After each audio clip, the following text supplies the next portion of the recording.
కొవ్వొత్తి పెట్టి వెలిగిస్తారు. ఎంత అన్యాయం! బర్త్డేలని పెట్టి పెద్ద కేకులు నువ్వెన్ని సంవత్సరాలైతే అన్ని కిలోల కేకు పెట్టి దాని మీద వెధవ కొవ్వొత్తి పెట్టి వాటిని వెలిగించి ఉప్పని ఆర్పి ఆ బూడిద తీసి ఒకటి నోట్లో ఓడు పెట్టుకుంటాడు. ఏమిటిది?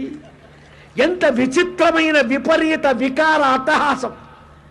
అన్య సంస్కృతిని అలవరుచుకొని పూసుకోవటం, మన భారతీయ దివ్య పవిత్ర ధార్మిక ఆర్ష సంస్కృతి వైభవ ప్రాభవాలని మరిచిపోవటం, అవివేకాన్ని నెత్తిన తెచ్చిపెట్టుకోవటం.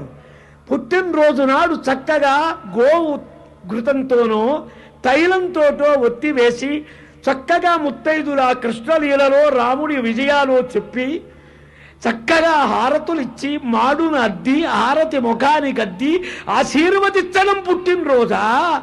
కొవ్వొత్తి వెలుగొచ్చి బూడిద చెయ్యటం ఇదెక్కడ కర్మ? 50 ఏళ్ళు బతికేవాడు 30 ఏళ్ళ కృష్ణార్పణం కావటమా?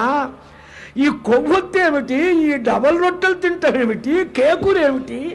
చక్కగా చలివిడి తినరాదా? స్వీటు పెట్టుకోరాదా? గులాబ్ జామ్ పెట్టరాదా?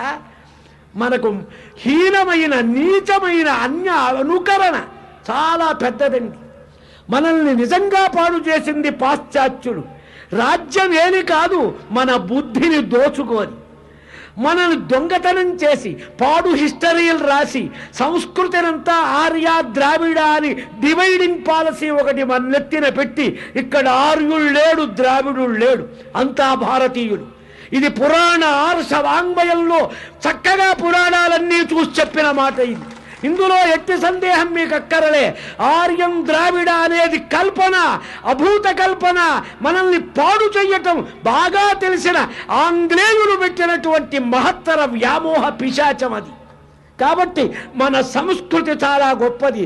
ఎంతో 100 ఏళ్ళు జీవనం ఉండాలి. శతాయుర్భవ శతమానం భవతి శతమనంతం భవతి.